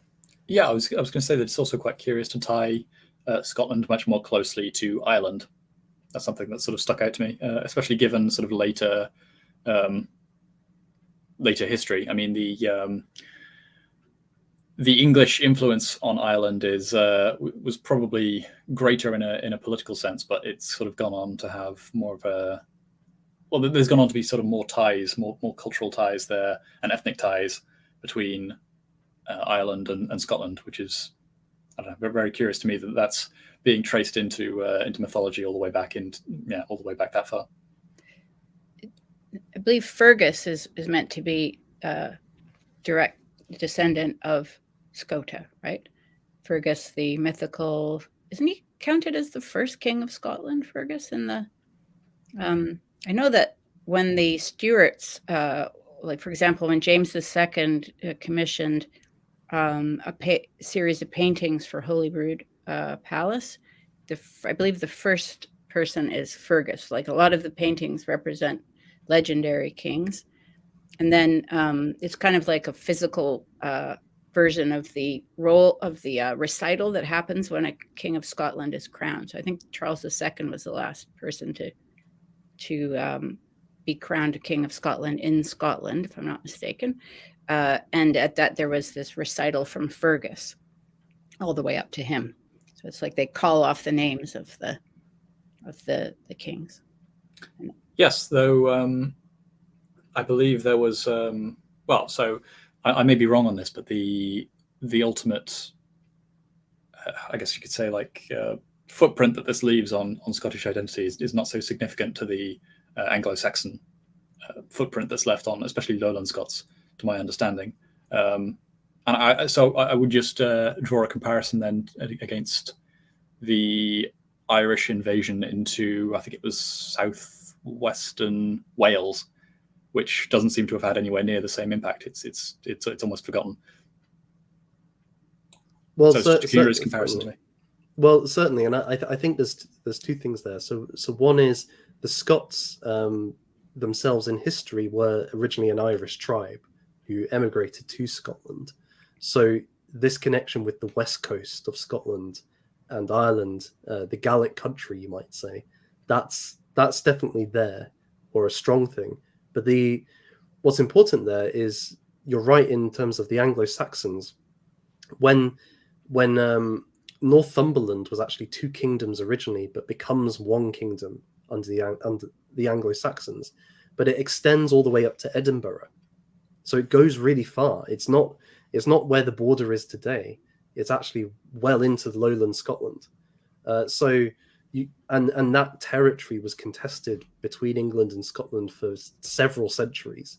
So the period this takes place, Berwick upon Tweed is officially Scottish, but it'll go back to England very quickly. So I think the lowland, the Scots are using this mythology to say we're independent, and Bruce, in the Declaration of Arbroath, will cite it as the origin of the Scottish. But you're right, Rupert, that the lowlands and the borders have a different history and a different ethnos, and it's reflected in the language. So in lowland Scots didn't speak Gaelic, for example. But then also the influences of the Anglo-Saxons. So it is an interesting kind of tension with what they're trying to present as the national myth, in many ways. But I think they do get around it a little bit, in that one of the texts says that Albinactus actually only ruled Northumberland. He didn't rule Scotland. So that might be the way around some of this, is, okay, actually that was a part of Britain. But real Scotland was truly Scottish.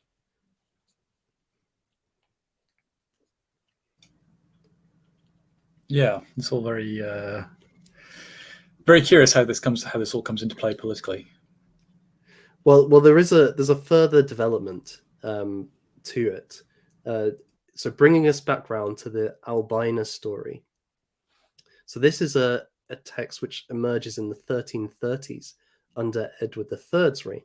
So it's 30 years after the text we just heard with Edward I. Declaration of Arbroath is taken place in 1320, so 10 years before, declaring Scottish independence. But Edward III wants to assert feudal overlordship of Scotland once more. And a text emerges. It's De Grant Giants, or On the Giants. And it basically is the story, the backstory that we read about Albina. And you can read the story then as an attack on the Scottish mythology, because you have these daughters who, in some versions of the story, are descended from a Scythian king. Remember the Scythian connection with Gaithalos, who end up in Britain before Brutus, and they mate with incubi, they have incest, they breed monsters who maybe have allusions to cannibalism, chaos, and anarchy, the subversion of the natural order, the connection with the witch. In the story we heard, Scota arrives in Scotland. So it's this mother figure who's the key to the name. And from her, the original Scots come before Brutus ever arrived in Britain. So there may be this idea, okay, maybe you did turn up first. Maybe you were there, but you were all barbarians connected to the demonic. And in some stories, they're descended from Diocletian, so pagan persecution of Christians. You're on the side of the enemies of God. Brutus did a good thing by clearing you out, by conquering you and making you subject to the English. You deserved this. And so, okay, you were here first, but you're on the side of evil. And we have the mandate of the divine, mandate of heaven, to take over again. So the Albina story, when you read it just in the chronology, it doesn't necessarily seem like that. But in the way the stories were constructed, it can be read, and certainly some scholars have read it, as a vicious attack on Scottish origins. And just what you were saying, Justine, it's a way of dehumanizing the enemy. The those who were over the Hadrian's Wall, the barbarians of the barbarians, as it were, as you know, these incestuous cannibals that were rightly put down by Brutus. I read some description of the Hadrian's Wall matter, and it was, I think, a Roman was describing Hadrian's Wall, but he didn't seem to know that Romans themselves had built the wall. It was some kind of like, and they build a wall to keep these people, you know, they themselves, like the British, build a wall to keep these horrible people out. But somehow that had gotten over his head that it was the Romans who did it.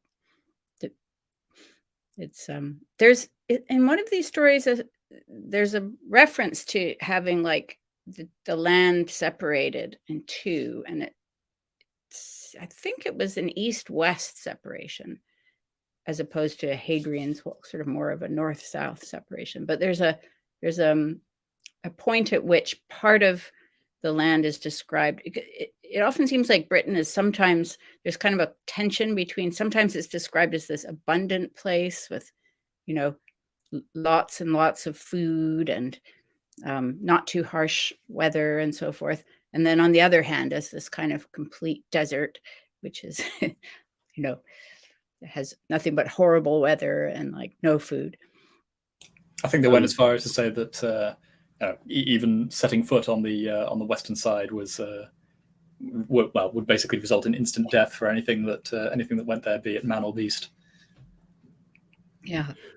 Well, that's interesting because on two levels. On one, you know, that's the place of the Welsh, of the Brythonic remnants, but certainly after the fall of Roman Britain, so when it officially left the Roman Empire, was it around 409 AD?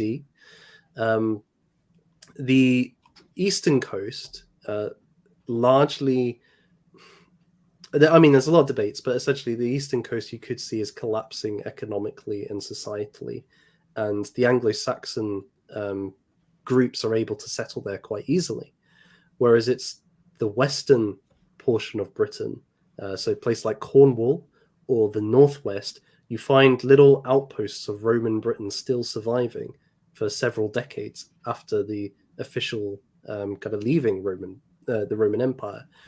So there is this sense in which the West retains that original Britishness, the original British civilization, as opposed to the East, which becomes very merged with the Germanic influences. So there could be something there as well, in terms of actually in the history, ethnically, it is two peoples almost. Yeah, and it's an open question as to whether the natives or the population that was there when the Anglo-Saxons arrived, whether they were pushed back or whether they were, absorbed into the population, whether what happened was like more like a genocide or whether it was just a cultural kind of takeover. Yeah, I think that the scholarship goes back and forth on that quite rapidly. But one thing apparently is that the Romans didn't leave much of a mark genetically. No. They must have brought women with them then. Say again, sorry? They must have brought women with them if that's the case. The Anglo-Saxons, you mean? No, the Romans actually. The Romans did not leave much of a genetic mark in Britain, despite being here for about 300 years, which means they must have brought a lot of women with them. But like in South America, the difference between North and South America in terms of populations. Well, the Spanish didn't bring a lot of women with them. There is another rather grisly explanation, though, because there's one theory of the rapid disintegration of the Roman, the post-Roman province of Britannia, in that essentially through the entire Roman period, there were groups that refused to be tamed, more or less, and that they would wage something like a continuous guerrilla war, as we would recognize it today, or at least sort of refused to be fully Romanized. And so when the Roman presence started to abate, they took that as the opportunity to sort of spring back into seizing their independence again, and possibly took out reprisals on the various people who cooperated with Rome most closely. I mean, it wouldn't be the first place that this happened, because obviously it quite famously happened under Mithridates in Anatolia as well. Big part of the reason why Anatolia was never properly Latinized to the same degree and remained quite a Greek stronghold is because, well, basically all the Latin colonists were all killed, all in a very short space of time during one of the Mithridatic Wars. There's also the aspect as well, I think, that by at least late Roman Britain, most of the Roman soldiers would have been native lads, essentially, and most of the officials would have been natives to the country. So there wouldn't have been like a large Italian influence anyway at that point, at least. I don't know about earlier, but by that time, it's very much trying to draw on populations. And actually, so some scholarship suggests, so on Hadrian's Wall, one of the forts manages to keep going for several decades. And in part, it's because local families are essentially the Roman administration. And so they could just easily carry on, almost kind of becoming their own kind of warlord society, because the administration is this barbarian warlord just in a Roman guise. So the continuation is possible, whereas in other areas where there was more reliance on foreign officials, such as in the southeast, mainly to do with the naval connections with the continent, they're less able to continue. Well, the presence of various figures who were more directly Roman. So I'm thinking in particular of one of the theorized figures that either is King Arthur or one of the figures that makes up a conglomeration that forms King Arthur is let me get his name again, Ambrosius Aurelianus, who is very much more just a direct Roman who of a more patrician class who decides to stay behind and help the Romano-Britons to try to defend themselves and organizes everything. And so I think to some extent that potentially lends credence to the idea that the Romans who stayed were perhaps to some degree targeted. Yes, and I think it's something that I definitely hope to do a stream on in the future, because it's such a fascinating period of British history, and so important as well, I think, to the mindset of certainly the Saxons when they're encountering these ruins. They're just overcome by, they describe them as the works of the giants. This previous civilization, they can't construct the same architecture. But I appreciate that we're coming towards the end of our time. So I wanted to, just before we do super chats, I wanted to offer you both the opportunity to say any final things that you wanted to upon the stories, the themes, the history, the politics, the whole shebang. So Justine, take it away. Well, I don't think immediately springs to mind. I just think these are extremely evocative stories, and should be kept in mind that I guess that there are competing versions of these names and these origins in different versions of where Britain came from. I heard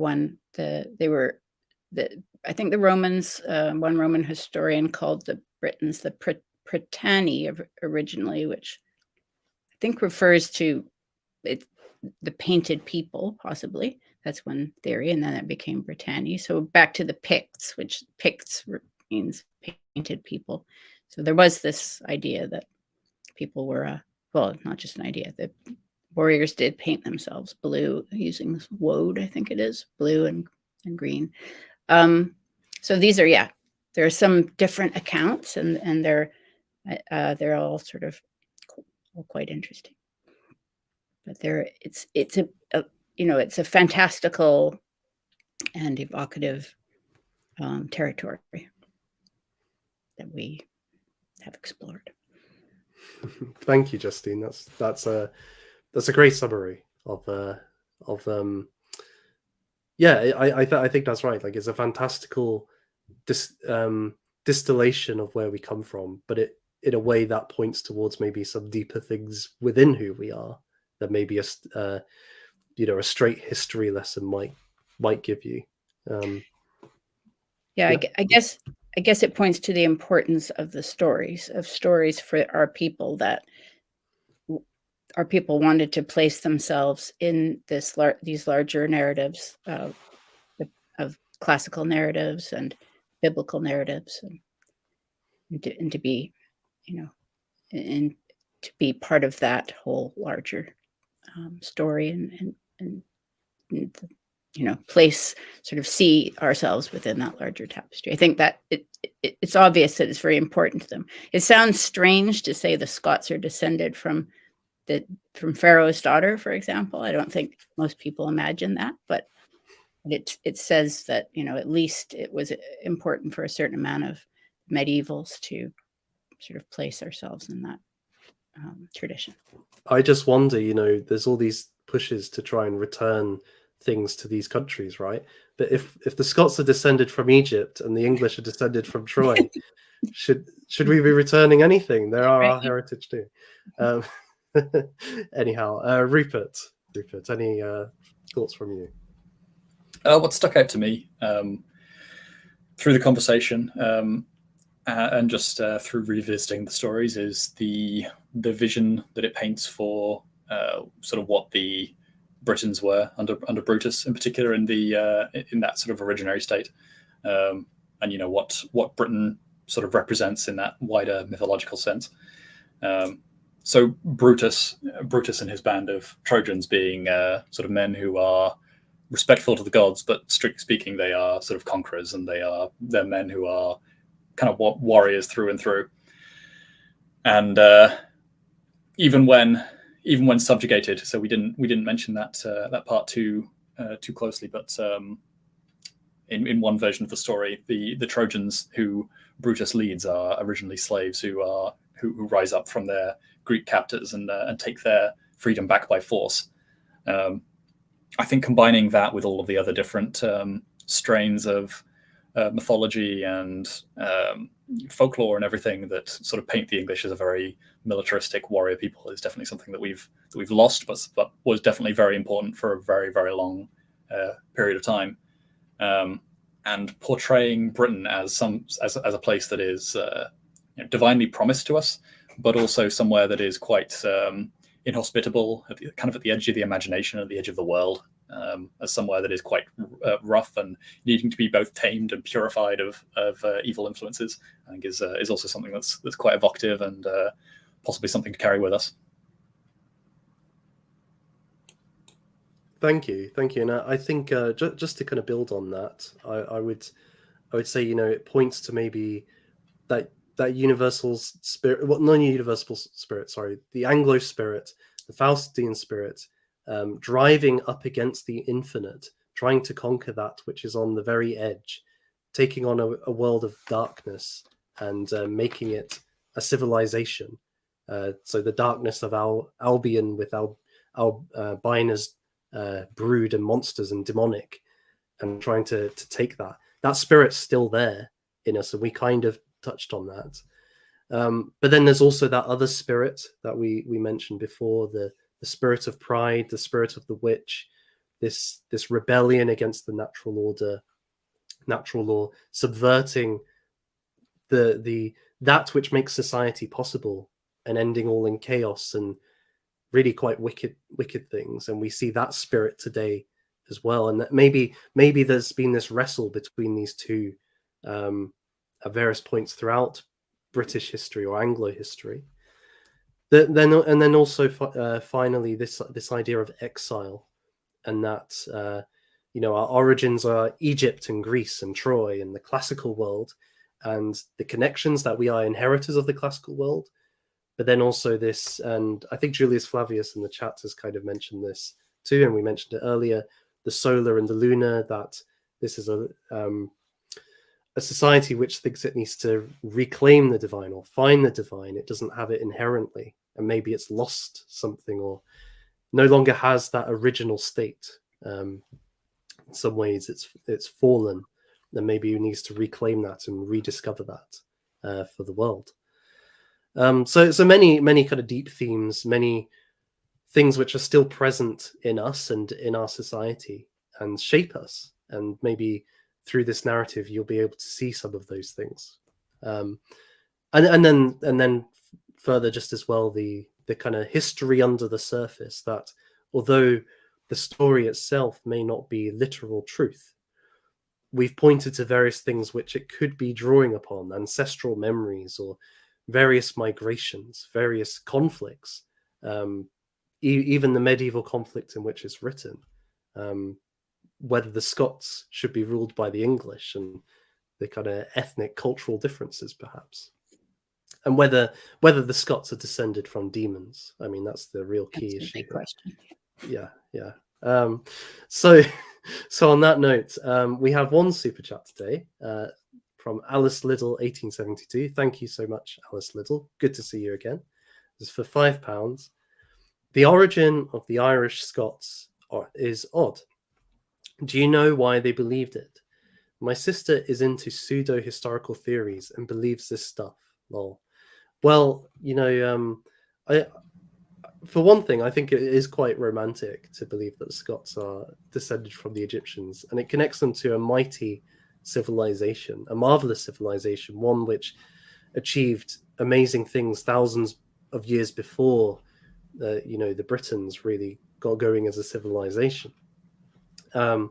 And in terms of capturing that kind of perfection, the classical perfection, they're up there with the Greeks. But it's distinguishing it in part from any connection to the English origin myth, which I think is also quite important. And then finally, I would say that this was a point we haven't really mentioned, but I think it's quite important. The kind of medieval attitude to knowledge is quite different to ours, in that if an authority states something and it's recognized as an authority, then it can be taken as true. So if you read something like Aquinas, much of his writings, theological writings, are like, these authorities say this, these authorities say that. Here's my view, but I'm trying to be respectful to all the authorities. It's a worldview built on previous generations said something, like Aristotle said this, and so we ought to take it seriously. Whereas in our kind of Enlightenment view, if you take something like Descartes or John Locke, you shouldn't take authority's word for it. You have to test it by reason, by experience. And so it's not a given just because some historian says it's the case, that it is the case. We have doubt always there. So I think if you're asking, okay, why did Edward I think it was appropriate to use Geoffrey of Monmouth in a political debate? Well, Geoffrey of Monmouth was an authority on the history of Britain, and he himself cites Nennius and the Venerable Bede and other sources which are taken as authoritative. So I think that's an important distinction between ourselves and the past, between the people who would believe these sorts of stories. Justine, Rupert, do you have any thing to add on that? Yeah, I would very quickly add that quite a lot of historical texts, especially the older ones, are pseudo-historical theories until they're actually correct. So the idea that Troy existed was a pseudo-historical theory until they found it. And more recently, as we mentioned earlier, the Aeneid was treated as a pseudo-historical theory until you go ahead and find Asia Minor DNA in Roman patrician families. So perhaps we should be putting more stock in some of these texts. Obviously, it gets difficult when you have multiple texts purporting to tell the same story, which are mutually contradictory. That's a challenge all its own. But I think there's something to these old texts. I would agree with that, and at the same time hold the idea in mind that historians of the medieval and the classical period didn't make a strong, they didn't have a hard distinction between what we would see as more literary and maybe poetic and sort of the facts. They didn't draw these hard distinctions, I don't think. And neither should we, really, because these other things or have these more imaginative things have as much to tell us, I think, as the bald recital of empirical fact. Well, I'm going to quote Vingle, even though he asked me not to quote him, because he says, apparently an ancient pharaoh has been DNA tested and shares DNA with the modern Irish. So maybe there's some truth in it after all. Who knows? Who knows? But I think that's a good place to leave it. And I would like to thank both Justine and Rupert for coming on. It's been a wonderful discussion. I've really enjoyed it, and I've learned a fair bit through it. Justine, is there anything that you would like to promote? Well, I've been neglecting my channel a bit because I'm working on a biography of James II right now.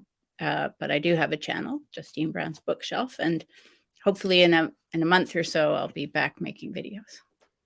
Oh, well, we can look forward to that. And hopefully I have a book to look forward to as well. Well, that's the thing as well. James II, fascinating topic, and maybe when the book's launched, we could have a stream on it, perhaps, because that would be quite interesting. Amazing. Yeah. Rupert, anything that you would like to promote? I'm going to be making a video essay on the topic of myth soon. One way or another, that will end up online, so you may hear about that. But that's in the works, and if the stars align, I'll have that done by Friday. Then beyond that, I may be back here sooner than the next English restoration stream. So look out for that. Yes. We can't get rid of you, I'm afraid, Rupert. But no, it's we're going to do a stream on the idea of restoration of.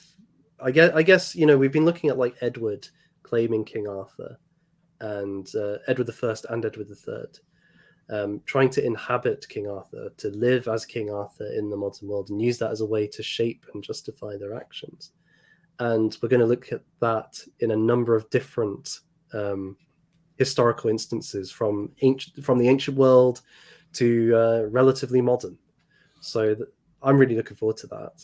I think it'll be really good, Rupert. Yeah, looking forward to telling the stories, because some of them are quite good. Yes.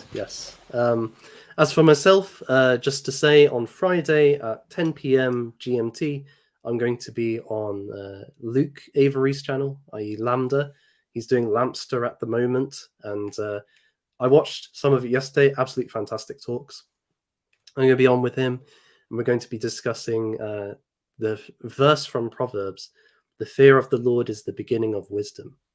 So that should be great fun. And then next week, I will be back again, and I will be doing a stream. It's how to put it. The origin of political power in myth is often theft or murder. That's what I'll be looking at. So come back next Tuesday for some grisly tales from Greece and Norse mythology. Anyhow, in the meantime, thank you again to Justine and Rupert, and thank you all for watching. Whoever you are, wherever you are, God bless you and have a good night. Bye, everyone.